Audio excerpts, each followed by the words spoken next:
Ravi de vous retrouver pour ce numéro spécial de votre magazine Éco-Débat. L'Afrique amorce une étape importante de son développement socio-économique.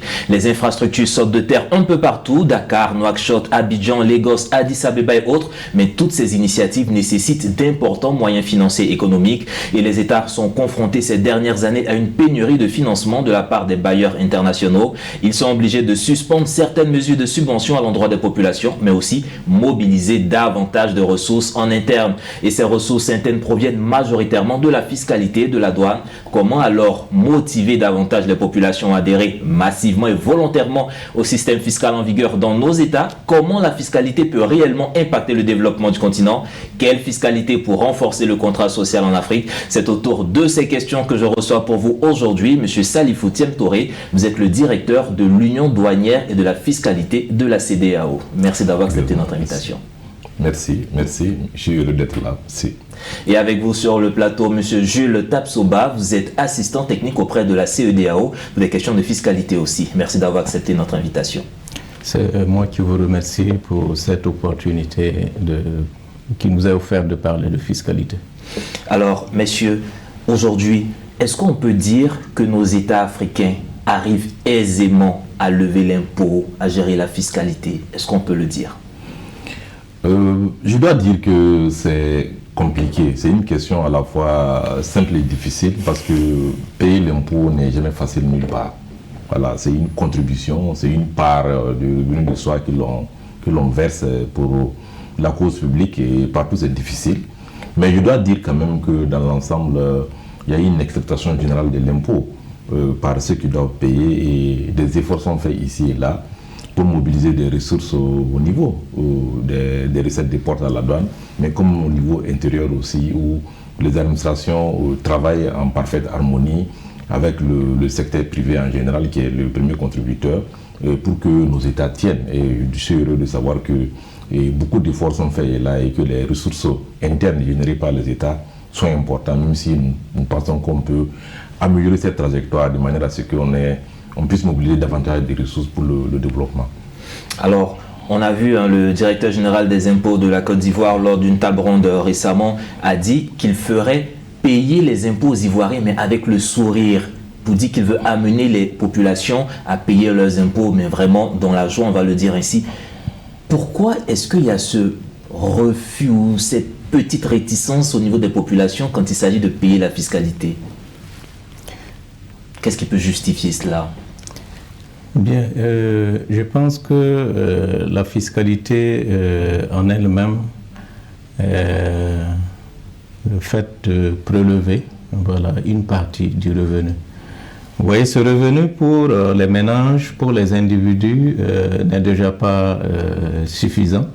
Donc, vous comprenez que par réflexe, on n'a pas envie de le faire. Et surtout, lorsque ce revenu est prélevé et qu'on ne sait pas ce à quoi il est utilisé, la réticence est encore plus forte. Mais je pense que de plus en plus, la fiscalité, c'est l'objet d'un système qui réunit plusieurs acteurs qui de plus en plus sont impliqués dans la gestion de l'impôt, comprennent mieux son fondement pour bien déclarer et comprennent mieux aussi l'utilisation et donc présentent une adhésion plus prononcée pour mobiliser plus de recettes fiscales intérieures.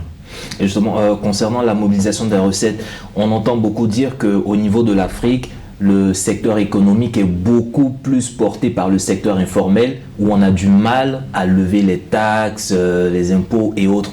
Est-ce que ça aussi c'est un frein véritablement? Est-ce qu'il n'y a pas des systèmes pour permettre de lever quand même des taxes, des impôts près du secteur informel? Ça, je me tourne vers vous. Oui, le premier élément pour lever une fiscalité auprès des entreprises du secteur informel, c'est d'asseoir un système fiscal qui soit déjà transparent. Lorsque l'agent du secteur informel approche l'administration pour déterminer l'impôt qu'il doit cotiser, sa contribution, et qu'il n'a pas une vision claire de comment ça doit se faire, vous voyez, ça peut être source de réticence. Et de plus en plus, les administrations, dans le cadre de leur modernisation, ont un système législatif qui est transparent, en ce sens que la base imposable fait l'objet d'une tarification. On va prélever un impôt qui sera un taux, de sorte que l'agent du secteur informel, avant d'approcher l'administration, a une idée de la mesure dans laquelle il sera imposé. Ces dispositions-là sont importantes pour avoir plus d'adhésion au système fiscal qu'on peut mettre en place au niveau d'un pays. D'accord. Et cette réglementation, cette régulation, est-ce qu'on peut dire qu'aujourd'hui, au niveau de la CEDEAO, cette régulation est harmonisée au niveau des fiscalités? C'est une régulation, on va dire, pour tous les pays de la CEDEAO où chacun y va encore selon sa politique intérieure? Oui, je dirais que c'est un des objectifs majeurs de la CEDEAO. Comme toute institution d'intégration, l'idée c'est de faire en sorte que les États puissent converger au niveau des règles, au niveau de la réglementation, en tout cas sur les questions fiscales qui sont au cœur du processus d'intégration régionale. Et la CEDEAO est une union douanière, c'est-à-dire où il y a une consolidation des tarifs douaniers au niveau des frontières et aussi une politique commerciale en construction, et cela va sans dire que la fiscalité, qui a un lien direct avec tout ce qui est commercial, doit aussi être harmonisée, et dans ce sens, la CEDEAO travaille avec les États de manière à faire en sorte qu'ils convergent, qu'ils aient les mêmes règles. Donc au niveau régional, nous adoptions des réglementations communautaires dont les États ont l'obligation de domestiquer. C'est ce que nous faisons. Pour revenir à la question du secteur informel que vous avez évoqué tantôt, je dirais qu'au niveau de la CEDEAO, nous sommes conscients. En fait, c'est un problème qui est lié à la structure de nos économies. Je dirais qu'on peut parler plus de commerce informel plutôt que de secteur informel. Parce que souvent, les gens pensent que le secteur informel, c'est juste la vendeuse de bananes sur les carrefours, ou bien c'est la maman qui vend des arachides. Non, c'est pas le secteur informel. Le commerce informel va au-delà. C'est tout ce qui n'est pas enregistré et tout ce qui n'est pas vraiment, qu'on ne peut pas appréhender. Et je vous dirais par exemple qu'en Afrique de l'Ouest, le taux de bancarisation est très faible. C'est-à-dire qu'on a des taux incroyables, on a une bonne partie de la population qui ne dispose d'aucun moyen et qui n'enregistre pas ces opérations. On a des personnes, même si on veut les fiscaliser, on n'a pas les moyens de les atteindre, puisqu'on n'a pas un moyen qui permet d'évaluer et vraiment avec efficacité les revenus qu'ils ont. Et tout ceci échappe à l'impôt et nous amène souvent malheureusement à faire porter la fiscalité sur le secteur vraiment formel. Mais je dois dire que les choses sont en pleine évolution, puisque vous n'êtes pas sans savoir qu'avec la digitalisation des procédures, avec l'accélération de cette digitalisation qui touche tous les domaines de la vie, aujourd'hui, avec les télécommunications, nous avons les transferts d'argent, avec les banques qui ont aussi assoupli les procédures. Donc aujourd'hui, on a beaucoup de gens qui ont ne serait-ce qu'un compte avec une agence de télécommunication où en fait on peut faire passer des transactions financières. Donc aujourd'hui, il y a comme un nouveau chantier qui s'ouvre à toutes les administrations fiscales, c'est de trouver un moyen pour pouvoir avoir l'information. Tout se joue au niveau de l'information. Si on a l'information, on peut trouver les moyens pour fiscaliser toutes les transactions qui sont visibles, qui sont désormais visibles grâce en fait aussi de choses. Donc je pense que nous sommes à ce niveau à la CEDEAO, on met en place aussi des réglementations pour pouvoir appuyer les États dans ce domaine précis de manière qu'ils puissent en tirer un grand profit. Et justement, avec cette nouvelle procédure, on va le dire, et aussi la mise en application de la ZLECAf, cette zone de libre-échange entre ces pays, mais aussi, est-ce que ces contextes-là ne favorisent pas ce qu'on a appelé peut-être la fuite de capitaux, l'évasion fiscale?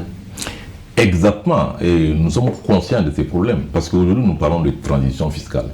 L'assistant technique, M. Gilles Topsoba, justement est venu, c'est un expert en transition fiscale, il est venu pour nous appuyer sur ce domaine, parce que nous avons constaté que nous sommes dans un cycle de libéralisation du commerce un peu partout.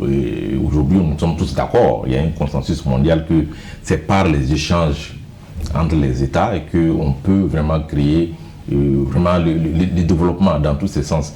Et la ZLECAf s'inscrit dans cela aussi, faire en sorte que le continent soit un marché. Et pour cela, et bien sûr, il va falloir qu'on échange et qu'on supprime souvent les droits de douane entre nous et est-ce que les marchés ne puissent circuler. Et cela va forcément amener les États à chercher d'autres ressources internes pour financer le développement, puisque beaucoup comptaient sur les recettes douanières qui doivent peut-être disparaître avec l'effet du commerce continental. Donc il faut trouver des ressources, d'autres sources. Et aujourd'hui, le chantier qui est là et qui est aujourd'hui le chantier de tous les États, c'est de passer à la transition fiscale, c'est-à-dire de faire en sorte que les administrations qui s'occupent des ressources intérieures puissent se développer et développer de nouvelles initiatives pour capter plus de revenus et être dans la même direction que les pays développés aujourd'hui. Parce que si vous allez dans un pays développé aujourd'hui, les recettes douanières ne comptent pas beaucoup dans le portefeuille de l'État, c'est juste quelque chose d'anecdotique. Tout est dans la fiscalité de façon que notre taux de pression fiscale puisse quand même aller de l'avant, parce qu'on tourne autour de 15% pour toute l'Afrique de l'Ouest. Il y a des États qui sont même en dessous. Comparé aux pays nordiques, par exemple Finlande, Norvège, les pays à ce niveau, ils sont autour de 40%. Vous voyez la marge. Mais ceci est lié au fait qu'on n'a pas encore pu trouver une fiscalité qui est très adaptée à notre structure économique. Mais je pense que, comme il est dit, avec l'accélération de la technologie, et que tout le monde, même la vendeuse de bananes, est obligée aujourd'hui d'être un peu sur les outils technologiques récents, certainement que nos administrations pourront s'adapter à cela et tirer un grand profit. Et beaucoup ont commencé déjà à le faire. Vous avez utilisé un thème adapté et on a vu que depuis quelques années, la CEDEAO met en place ce qu'on appelle le programme d'appui à la transition fiscale. C'est quoi exactement ce programme et quel impact il peut avoir sur cette situation, ce contexte africain? Le programme d'appui à la transition fiscale en Afrique de l'Ouest est un programme conjoint aux commissions de l'UEMOA et de la CEDEAO. Et dans le cadre de ce programme, nous avons mené un diagnostic des économies de la région pour voir dans quel sens, de manière adaptée, on peut donner des orientations en matière de gestion de fiscalité à l'ensemble des États membres de la CEDEAO.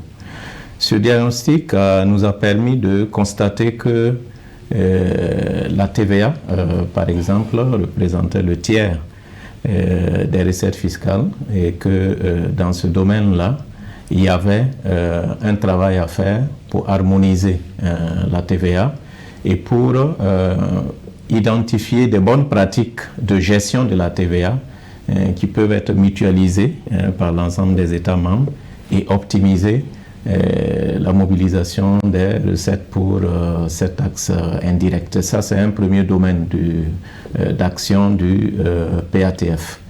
Le deuxième, c'est comment aider les États membres à maîtriser les dépenses fiscales.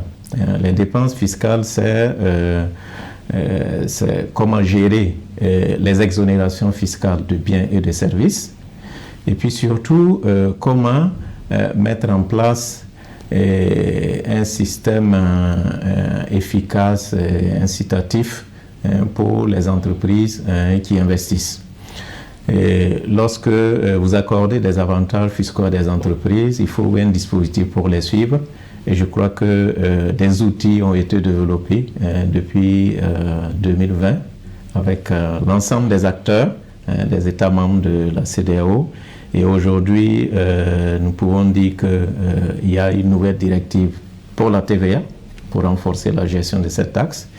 Il y a une directive sur les méthodologies, la méthodologie de gestion des exonérations et des incitations fiscales à l'investissement, des bonnes pratiques qui sont partagées entre les États membres, ce qui renforce les capacités des États membres à mobiliser des ressources. Et par-dessus tout, nous avons un dispositif institutionnel et organisationnel qui permet désormais aux États membres de la CEDEAO de définir clairement des indicateurs pour suivre les performances des États en termes de mobilisation de recettes fiscales intérieures par rapport aux recettes de porte. Et c'est ça la transition fiscale. Alors permettez-moi de rebondir sur ce que vous dites, des bonnes performances de certains États. Est-ce qu'on peut avoir le cas de certains griffes bons élèves en matière de fiscalité en Afrique de l'Ouest, parmi les pays qui sont ceux qui se distinguent un peu? Vous avez parlé d'un taux de 15-13%, mais qui sont ces pays-là qui arrivent à monter un peu, on va dire ainsi? Le Sénégal, la Côte d'Ivoire. Je dois dire que la compétition n'est pas très nette. C'est-à-dire qu'on ne peut pas aujourd'hui affirmer qu'un pays a une très bonne... parce que souvent on a des années où le pays peut avoir un taux de pression fiscale appréciable. Et puis l'année d'après, le taux baisse. Donc aujourd'hui, dans l'ensemble, tous les États sont en dessous de 20% de taux de pression fiscale. Donc on ne peut pas dire qu'il y a quelqu'un qui est vraiment, un pays est dans une situation où vraiment... mais les perspectives sont bonnes. Par exemple, sur des éléments concrets comme la digitalisation. Alors, digitalisation des procédures, les télépaiements. Aujourd'hui, je peux, sans risque de me tromper, que le Bénin, par exemple, a fait d'énormes efforts en termes de digitalisation de ces procédures. Par exemple, la TVA, la taxe sur la valeur ajoutée, très bien gérée. Ils ont un système, vraiment, ils ont créé un logiciel qui permet de capturer de manière instantanée les opérations qui se mènent. Quand vous allez souvent dans un supermarché, vous faites des achats et qu'on a enregistré que vous avez payé, automatiquement, les services des impôts à l'information, comme quoi il y a une opération qui a lieu à l'instant. Donc vraiment, ça, c'est des performances qui sont appréciables. Il y a même beaucoup de pays qui se déplacent au Bénin pour s'inspirer. Ça, c'est un exemple. Mais dans l'ensemble, tous les États sont obligés de basculer vers la digitalisation intégrale. Parce qu'on a constaté que c'est là-bas que se passent les opérations. Aujourd'hui, dans les supermarchés, les gens achètent avec soit une carte de crédit, soit avec leur compte téléphonique. Et tout ceci les impôts doivent être informés, préparés à capter cette information. Il y a cette tendance-là. Mais encore qu'il faut beaucoup d'efforts encore, et c'est ça en fait le rôle de la CEDEAO d'en appeler à cela, parce que nous savons aussi que le financement extérieur se raréfie de plus en plus. C'est plus difficile de se mobiliser de l'argent à l'étranger. Et même si vous l'avez, c'est à des taux prohibitifs. Donc, de plus en plus, les efforts doivent être faits au niveau local et au niveau des économies et des États, de manière à prendre le maximum. Puisque, comme je l'ai dit, la marge est grande. L'UEMOA et la CEDEAO, par exemple, prévoient que les États doivent atteindre un taux de pression fiscale d'à peu près 20%. Très peu sont à ce niveau. Même les 18%, c'est rarement que quelques États atteignent cela. Donc il y a quand même des efforts à faire et je crois que je dois quand même signaler qu'au niveau de la CEDEAO, on a eu une nouvelle dynamique, notamment avec l'arrivée du président Dr Oumar Aliou Touré, président de la commission de la CEDEAO et de la commissaire en charge des affaires économiques et à l'agriculture, Mme Massanjé Touré Lissé. Et ils ont fait en sorte qu'on a défini 4 priorités, des priorités vraiment importantes pour le développement. À la suite de la paix et la sécurité, qui est un domaine important, vous connaissez, mais les affaires économiques ont été considérées, l'intégration économique a été considérée comme un secteur prioritaire, et dont la fiscalité, qui est pilotée par Mme Massanjé Touré Lissé. Et à ce niveau, des directives claires ont été données, de manière à ce qu'on puisse accompagner les États dans ce domaine-là. Et je dois dire que cette année, c'est une année faste parce que au Conseil des ministres et au sommet des chefs d'État de juillet en Guinée-Bissau, on a adopté jusqu'à 6 réglementations communautaires sur la transaction fiscale pour aider les États à lutter justement contre la fraude, l'évasion fiscale et à faire en sorte qu'ils puissent s'assister mutuellement. Parce que nous sommes une même communauté, et les hommes d'affaires, sans distinction des pays, ils opèrent presque partout, donc il était bon que les administrations puissent travailler ensemble. Il y a aussi la question de la TVA qu'il a soulevée ici. On a fixé des normes communautaires pour faire en sorte que les exonérations indues qui sont données ici et là, qui pratiquement, excusez-moi le terme, déshabillent la taxe pratiquement, puisqu'il y a la taxe, mais quand on regarde au fond, il y a beaucoup de produits et de services qui sont exonérés. Finalement, il n'y a rien à imposer. Donc, on a travaillé à la CEDEAO à réduire les champs de ces exonérations et faire en sorte aussi qu'il y ait des thèmes nouveaux. Par exemple, la question des prix des transferts, qui est une problématique très nouvelle au niveau de la fiscalité et la question des bénéficiaires effectifs.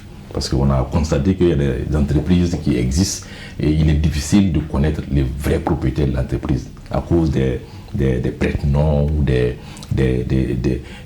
montages juridiques assez complexes qui font que le vrai propriétaire n'est pas connu. Donc on a donné les moyens aux États par un cadre, une réglementation régionale et qui permet aux États de travailler là-dessus. Que pour terminer, pour dire que la CEDEAO ne travaille pas seule. Hein.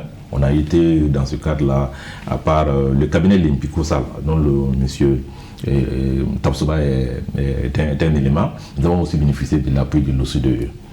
L'OCDE qui a une très grande expérience sur ces questions de fiscalité internationale, appuie la CEDEAO pour mettre en place cette réglementation communautaire que je n'en doute pas, si les États font une très bonne utilisation, et certainement que les recettes risquent d'augmenter les années qui viennent. Les recettes risquent d'augmenter, mais aussi je voudrais revenir sur le cas de la population même et les entrepreneurs eux-mêmes.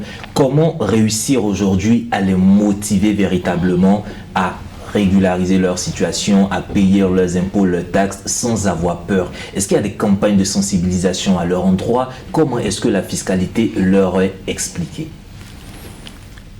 Alors, laissez-moi vous dire que dans le cadre de la mise en œuvre du PATF, qui est le programme d'appui à la transition fiscale en Afrique de l'Ouest, nous avons adopté une démarche participative qui est déjà un élément important dans cette participation citoyenne à la gestion de l'impôt.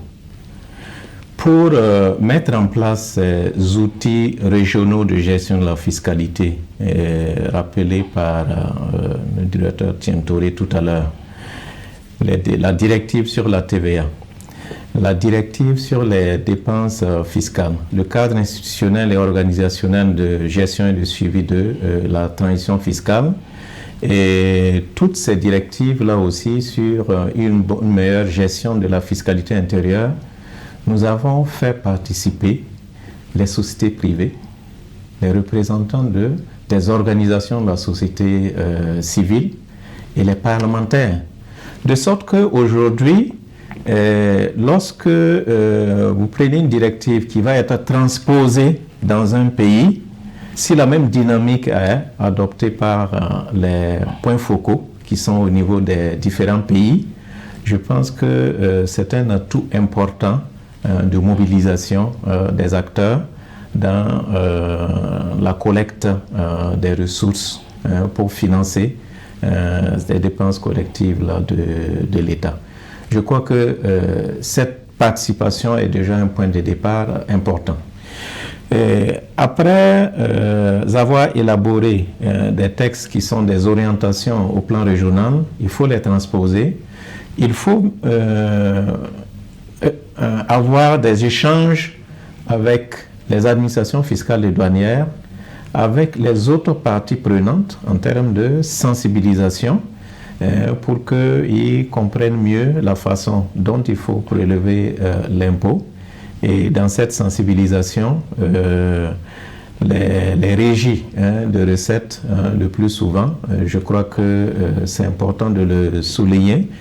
Et il y a plusieurs États membres qui, chaque année, à travers les ministères en charge des finances et du budget, procèdent à une explication du budget, comment ces ressources-là sont utilisées. Et ça, c'est systématique. Et son importance, c'est que lorsque le contribuable participe à la collecte de l'impôt et voit ce à quoi les ressources sont utilisées, c'est aussi une deuxième source de motivation. Enfin, Monsieur le directeur disait qu'aujourd'hui, il y a l'éthique. Il faudrait que dans l'administration de l'impôt, il y ait plus d'efficacité dans le contrôle fiscal, qui est une activité a posteriori et qui est l'essentiel de l'activité d'une administration fiscale dans un système déclaratif. Lorsque on a les télédéclarations, les télépaiements, c'est bien, mais lorsque ce système-là évolue aussi vers un contrôle des recoupements d'informations automatisés et plus efficaces, on a plus d'atouts pour lutter contre la fraude et la corruption qui peuvent décourager aussi la collecte de l'impôt. Voilà 3 éléments qui montrent qu'il y a un ensemble de choses à faire pour une gestion du système fiscal qui implique plusieurs acteurs et qui doivent travailler en synergie pour optimiser la mobilisation des recettes fiscales intérieures. Optimiser les recettes fiscales, monsieur le directeur, on tend vers la fin de cette émission. Si vous aviez un mot, quelle est votre perspective pour la fiscalité dans les 10, 15, 20 prochaines années à venir dans le cadre de la CEDEAO? Moi, je suis très optimiste. Je pense qu'au niveau de la CEDEAO, je crois plus à un instrument qui est nouveau pour moi et je pense que c'est la digitalisation. Il faut qu'on digitalise l'ensemble des procédures parce qu'on n'a pas le choix. Je pense que d'ici 5 ou 10 ans, le manuel disparaîtra. On n'aura plus même la possibilité de faire des paiements en cash. On est en train de basculer, on ne se rend pas compte. Mais les administrations doivent être à ce niveau. Moi, je vois une administration fiscale digitale, pratiquement un contribuable qui ne se déplace plus aux impôts, mais dont on a toutes ces informations par vraiment tous ces moyens technologiques-là. Donc, je vois un peu cette perspective-là pour l'administration fiscale qui doit en fait migrer vers cet environnement-là. Et avec ça, je pense qu'on va collecter plus de revenus, avec plus de sécurité aussi. De bons espoirs pour la fiscalité en Afrique et surtout pour le développement socio-économique du continent. Mesdames et messieurs, vous l'avez compris, aujourd'hui nous parlions de l'impact ou du renforcement de la fiscalité dans le contrat social. Comment développer l'Afrique grâce à la fiscalité. Nous avions M. Jules Tapsoba, assistant technique auprès de la CEDEAO, et M. Thiem Touré, qui est le directeur de l'Union douanière et de la fiscalité de la CEDEAO. Merci en tout cas pour vos contributions. Et vous pourrez retrouver cette émission sur notre site internet www.mediantv.com. Agréable suite de programme sur nos antennes.